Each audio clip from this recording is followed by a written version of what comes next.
Hey guys, we have needs, don't we? We have needs. You know what I mean, right? Needs. We have needs like food and water and shelter. And if your mind went straight to sex, then don't worry, it's not a problem to be wrong. But what you've got to learn is that sex is not a need, it's a want. It's a want. And if you feel like you need it, it's in your own hands to deal with it, isn't it? The trouble with thinking of sex as a need is then it starts to feel like an entitlement, like human rights, like the right to food and water and shelter. And as soon as you're entitled to something, you think that you're entitled to take it from someone. Many guys out there think that they're entitled to sex from their wives, for example, when they're not, because it's not a need, it's a want. And so they're taking something that isn't theirs. Imagine a situation where you were bald and you wanted hair, and you want your wife's hair. Would you take it? Do you think you're entitled to it? It's your wife.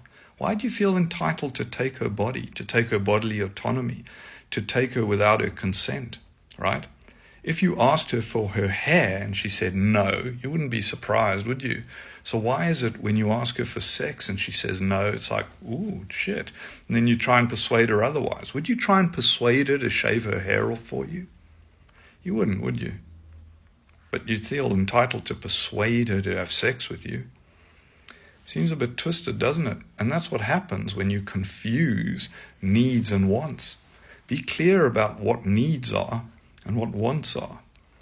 And if you want something, you ask for it. If it's refused you by somebody else, tough shit.